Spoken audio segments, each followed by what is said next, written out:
is me, Cole Poots.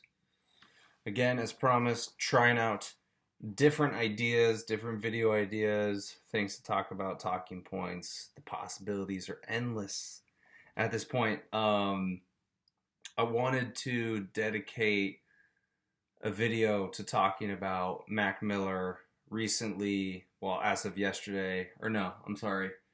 2 days ago was September 7th, and he died on September 7th of 2018. So this is just going to be kind of like a reflection video, sort of like my experiences and why I gravitate to him so deeply. Pretty much just a tribute to him because he's one of the biggest people in my life that has inspired me and has motivated me to do what I love doing, creating content, being creative, putting out podcasts, putting out different videos. I know that he was a musician, but he was talented in so many different areas that went beyond just music. And I think a lot of people, they forget to look at that, or they forget to recognize that, because we look at musicians as just musicians sometimes. And it's like, no, man, like they literally are a blessing to society. They have a craft, they have a passion.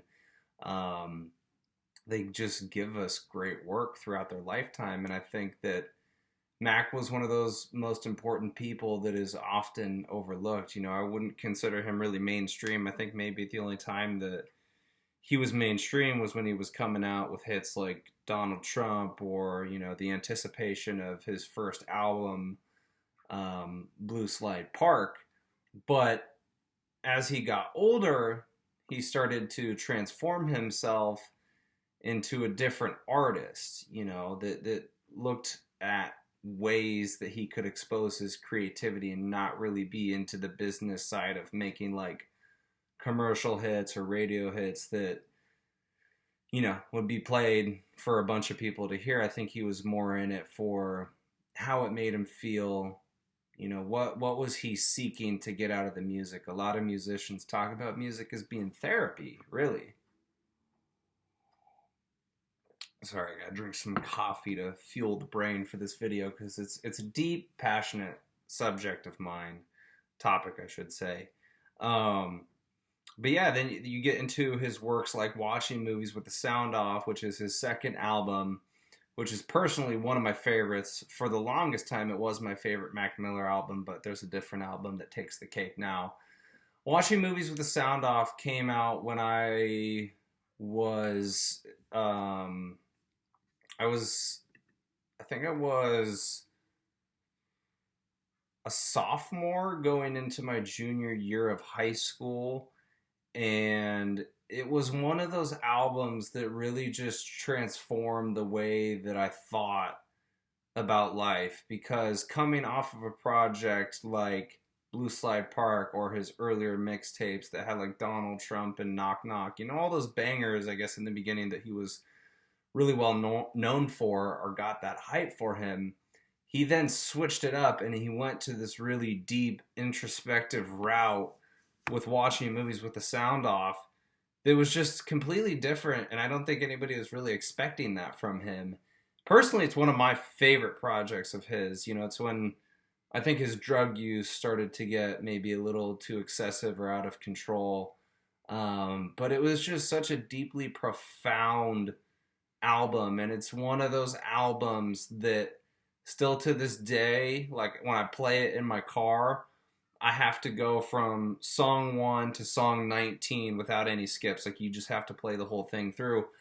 And there's not a lot of people that can make you do that are like concept driven artists, where you listen to a project and it's not like, oh, you want to skip this song, you want to skip that song. Like, obviously I have my favorites and my not so favorites off of that project, but everything correlates together, and every song ties into the overarching theme of why he made it. I think Watching Movies with the Sound Off, the idea was him in the studio recording music, and he'd have movies that were on, but there was no sound, and what sort of like frame of mind did that bring him to when he was creating music? But yeah, one of my favorite projects, really shaped my adolescent experience with friendships with other people. Like, I remember it was me, Adam Jensen, Tanner Klein, and Haley Sullivan. Like the day of the release of Watching Movies with the Sound Off, I'm pretty sure it was like June. It was in June. It was like June 19th or something like that. And we all went up to Best Buy to get the CD.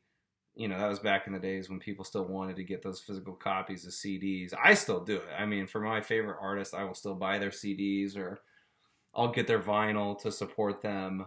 Um, but we went up there, and I just remember being so excited and ready for this project. I mean, by that time I was really starting to get into Mac, but then little did I know, by listening to this project, it would seriously shift the way that I was as a person, because I was so attached to Mac Miller and everything that he did, that I started seeing like his quality of being, like the person that he was. It started to impact me, and then I kind of wanted to shape, who I was around that. Not that I wanted to copy him and do everything that he did, but I started seeing that, the way that he views and approaches life. It fit the same mold as to how I was thinking about life. So yeah, I think that's really where my journey started, and like deep into Mac. Like I listened to his first project back when, I think it was like the first year of high school, when it was like 2011, yeah, when Blue Slide Park came out, which is a great project too. But then as the years went on, you have projects like Faces, which I think was probably the last mixtape that he put out, and still a great project. I mean, arguably one of his best projects up until this date. That's a lot of people that are Mac fans recognize that mixtape as one of his best works. Again, just going more into like the drug induced themes, and the paranoia and the demons that he was facing. Like if you listen to his music, there's so many times where he's alluding to this potential like impending doom where he might die. It's such a prevalent theme in his music that now when you listen to it when he's dead, it's kind of haunting in some way. But back then you don't think of it. You're like, holy shit. I mean, I guess I didn't even really pay attention to the lyrics when I was younger.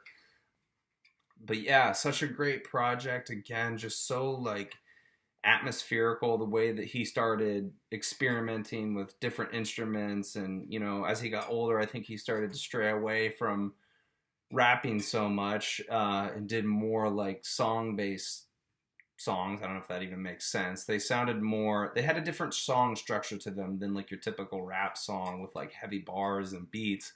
I mean, he still has those at those point, but you just see that as time goes on, I think he was focusing less and less on that and trying to develop a different sound of himself. And that's what's really cool and admirable about Mac, is that like he always transformed and pushed the envelope of himself to be a different person on each project that he came out with. If you guys hear some scuffling in the background, that's my cat Miller. Just ignore that. He's eating his food.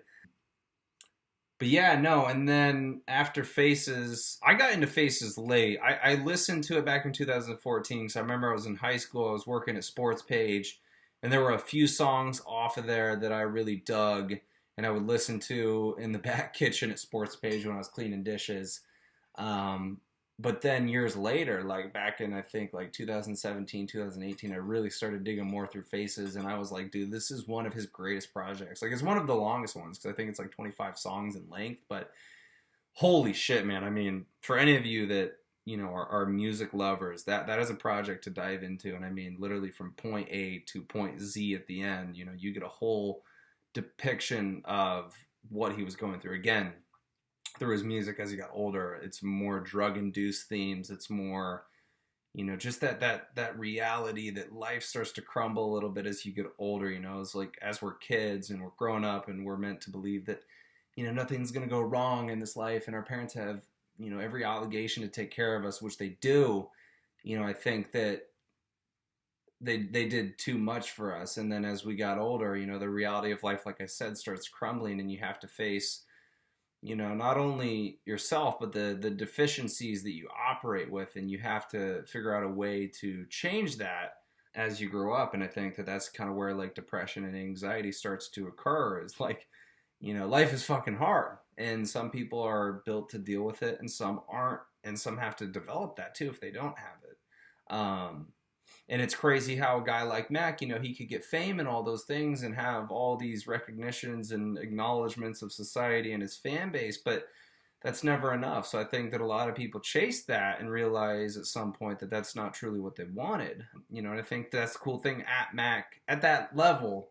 And at that time, Mac started looking for different things like exploration, trying different things in music, different ways of sound, different techniques, you know, different vocal rhythms, like all those things. And that's what just made it so refreshing to hear different projects from him. And so then passing to my next point, you get Good AM, which was his third album, which was kind of like this statement of saying that, hey, you know, I'm not sober, but I'm trying to get better, you know. There's still a lot of fucking bangers on that album, but there's also, again, this sort of dichotomy of like love and personal struggles and demons and flexing and braggadocio and like all those different things that he incorporated into his music. You know, he kind of gave you the full landscape of what it means to be a human. It's not one of my favorite projects, but I can still acknowledge that it's a good project. And I think that was really one of the last projects where you saw the heavy bars, like your typical rap theme. Because then we go to his fourth studio album, which was The Divine Feminine, which I think a lot of people then caught on to who Mac was at that point just because he was dating a superstar like Ariana Grande. And that's where a lot of the public criticism came to him, because after they broke up, he got in that car crash where he wrecked his car into that pole when he was drunk. And, you know, I think that that's one of the big things that really affected him moving on too. Not only like his drug abuse problem, but being in a relationship with Ariana and having to face the backlash of the media, and then having, you know, all your personal business exposed to everybody else. Like there's an interview with him and Zane Lowe when they're talking about swimming, when swimming came out, and he's saying, you know, Mac is saying like, how am I supposed to deal with everybody else's feelings and emotions and opinions of what happened when I already have my own? Like, I don't have space for that. I don't have the mental fortitude to deal with that, because I got to figure out how I feel about it, and I have to move on personally. I don't have the time to be reading, you know, all these articles saying how bad of a person I am and how, you know, Ariana left me because of my drug struggles. Like, I can only imagine how hard that would be on a person. Like, any of us could say that, you know, we're strong-willed, we're strong-minded, we could handle anything that life throws at us. But if you get to a point of that fame, that level of stardom, and then you have all your personal business out in front of people, and then you go and read about it and how people are just attacking you, like, I could only imagine what that would do to somebody's mental health. And that's something that I think about with this channel. And if I ever make it quote unquote big, you know, I think there's a certain point, there's a certain threshold where you have to pull yourself back and not look at that stuff, because it's only going to hurt your mental health. So, but The Divine Feminine, dude, like, that's a love album. It's, again, not my favorite Mac, but I can recognize where he was going, what he was trying to do. You see all these different themes, topics that he speaks about in his music, and I just thought it was so cool that he did that. You know, it's only a 10-song project, but it's just interesting. It's interesting that he was willing to tackle the idea of love, especially in such a masculine society, hookup culture society, a social media society that I think is losing their values on, you know, important relationships of a man and a woman, because I think a lot of people are obsessed with the wrong thing. So it was just cool to hear a project like that. And again, just kind of hearing him explore and find himself, even though, you know, he's in a relationship, and a lot of times you can lose who you are in a relationship. We all go through it. We all go through tough shit like that. And I'm just amazed. I'm just amazed at his catalog of music. And there's so much music that he hasn't even released yet, you know, because, okay, obviously he's dead now, but I mean that he made and never released. Maybe it didn't fit the project or theme that he was trying to convey. So, you know, because we got, this is probably too far ahead because I'm going to talk about it later in the video, but talking about his posthumous release circles, like who knows how many projects Mac has in the vault that we have yet to get our hands on. And I don't mean to say that to be greedy, but I think that as amazing of a wordsmith, an artist, a poet that he was, like it's it's going to be crazy to see his older works and what all that encompassed. There's probably beauty in so many areas and shit that we haven't heard from him. I'm just getting in the coffee, man. I'm really getting inspired right now.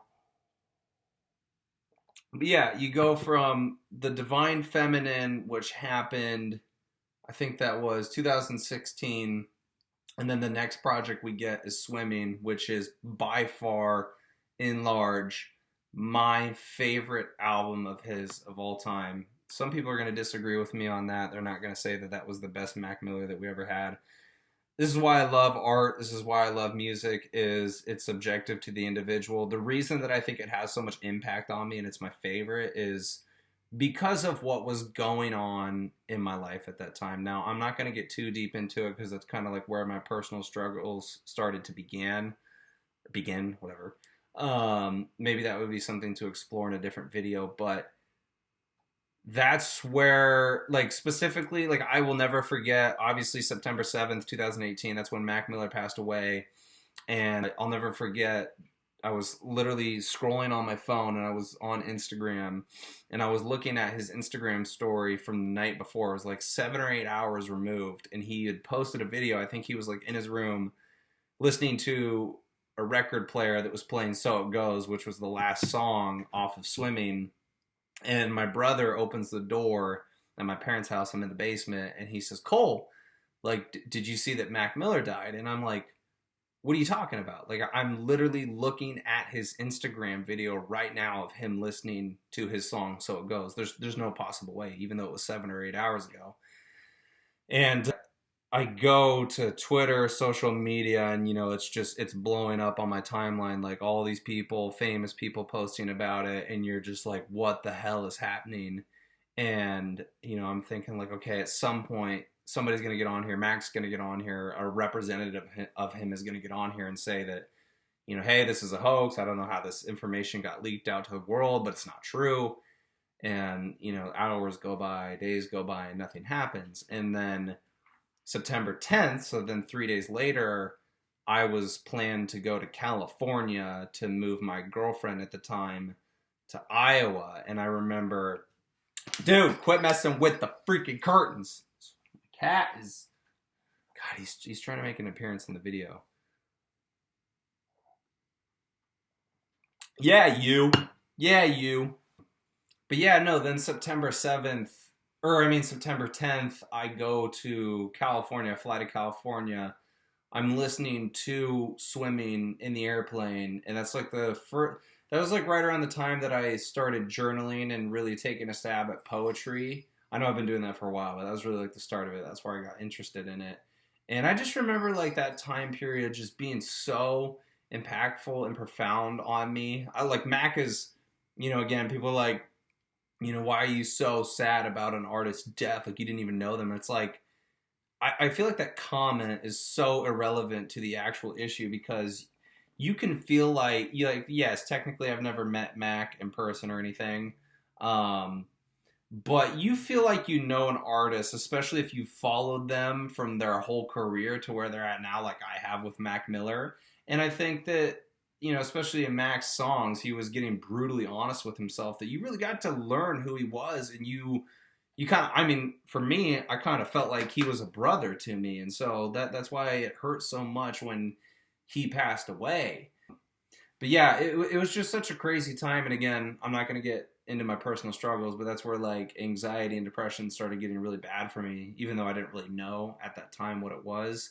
And that trip in general, going out to California, driving from California to Iowa, I could feel that something was in the air. Like I was transforming in a way. I'm not trying to sound too spiritual here, but like my consciousness, my psyche, my awareness, self-development, those sorts of things, there was like this progression that it was taking based on Mac Miller's death and just the impact of that. Like I said, like that nobody was prepared. You never really can be prepared for somebody to die, but I think that when that happens, especially somebody like that, you really have to take a step back and say, like, damn, dude, like, life is so limited and is so finite that you really have to not only like acknowledge your loved ones and your friends and those sorts of things, but you just have to make every moment, if you can, be so precious. And so, for that reason, again, I could probably give you a thorough definition of what was going on at that time, but Swimming is my favorite album because of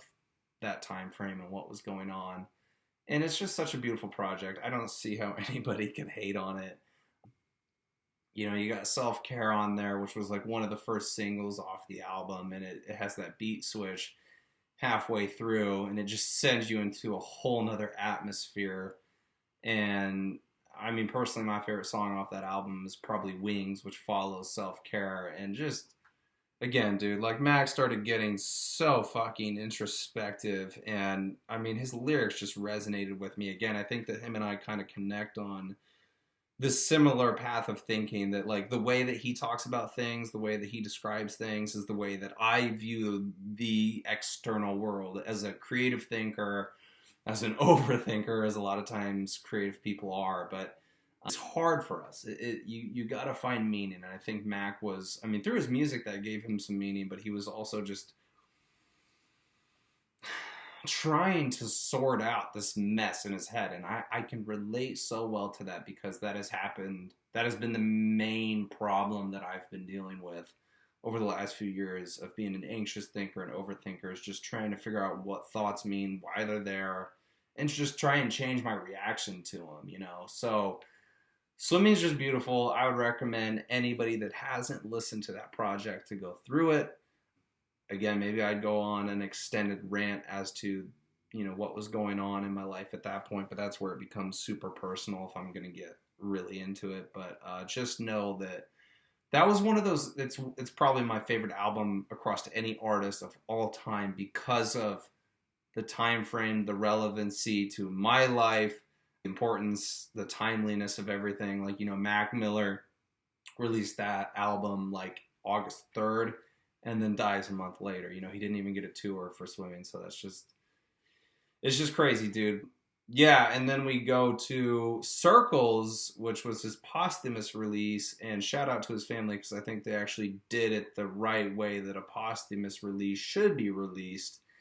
And there's kind of a crazy story that goes along that one, because it was released January 17th of this year, 2020, and it's starting to get better with my mental health, but at that time, you know, I don't know, I was still kind of struggling a little bit, but I had this dream.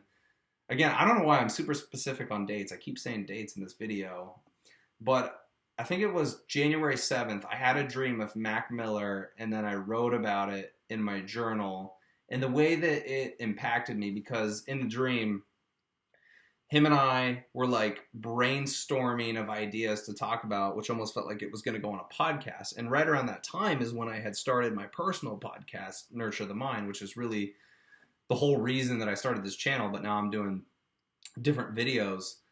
It just hit me, because at that time I was really taking this, not really like a leap of faith, but channeling some energy into a passion of mine, which is communicating and talking with people.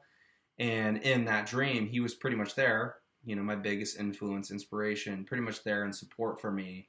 And one of the things that, not that I'll regret, but kind of sucks, the fact that, you know, if this podcast ever gets to be to the point where a lot of people are viewing it, I'll never get to talk to Mac Miller and bring him on. But I will always continue to push his legacy and inform people of how he made me feel, in hopes that they'll go check out his music. So it was just a crazy dream. And then, so I wrote about it, you know, I made an Instagram post, you know, got in my journal, just really sorted out through my feelings. Every time, like if I write like a note to Mac Miller, like I'll say, "Dear Mac," there's always some really, stop getting my strings. I don't know if you can see his paw, but he's trying to get my strings. Miller, that's your name. You're named after Mac Miller, aren't you? I'm losing my train of thought. Yeah, every time I write to Mac, there is some crazy shit that comes out of my head And so after I wrote that journal entry on January 8th, the next day his family released an announcement on social media saying that they were going to release his posthumous album, Circles. And I'm not a religious guy. I kind of consider myself a spiritual guy in some instance or some aspects. I don't know how to really relate that to you guys because I should probably go into a further explanation. But it was just weird, the timing of the events. Like, we don't really know what goes on when you're dreaming, but to have such a profound dream like that, and then the next day his family makes that announcement, I'm like, that's really weird, dude. Like, you almost feel like his presence found me in my dream and talked to me. And one of the ways that my cousin China, she took it, you know, because she's had dreams like this with Paul McCartney that visited her one time in her dream. You know, she told me, she's like, I think he came to you and he was telling you something, you know, like this album is going to be released for you and it's going to help you moving into the future. And then transition to Circles, like the last project that we got from Mac. Not my favorite, but again, a different take on where he was at. I mean, he pretty much was telling us in Circles that he's going somewhere and we can't really stop him. But you know, the opening track, which is, I think it is Circles, right? Yeah, pretty much saying, you know, like, take it one day at a time, don't stress too much. I think he was trying to tell himself that in making those songs. And it's helped me out a lot, man. It's helped me in my own personal life, and I'm just so blessed to have ever come across an artist like him. And you know, it's just insane. Like, the dude was way ahead of his time, and I don't think he got the recognition. Well, now he's getting the recognition from a lot of people because everybody's music becomes more interesting when they die. But he just touched so many lives of so many people, and I think a lot of people tend to forget about that or don't realize that. I love Mac Miller. He's obviously my favorite artist. By, you know, me making a video like this, it should be pretty well evident or clear. Or if you know me, you know that he's my favorite. But yeah, it's just crazy. So I don't know what else to say. I just wanted to do a reflection. I was kind of losing my train of thought there near the end, but I hope that that was some accurate description of how I feel or his discography. I could go on, but I don't see the point in doing that. I just wanted to talk about each album, each project, what it meant to me, where I was at. And again, maybe if you guys are curious, I'll go into a little bit more depth about my experiences. But either way, I wanted to make this video. I wanted to try something different. So I hope you guys liked it. I hope you check out Mac Miller's music. If you do, get a hold of me. We can have a conversation. Let me know what your favorite song is, your favorite project, whatever. What's your favorite type of Mac? What's your favorite type of coffee? You know, like, bruh. Let's have a conversation. All right. And that's it. We're going to close out. I'm going to show you Miller right here and we're going to be done. Said bye boy. Bye boy. Bye. Okay.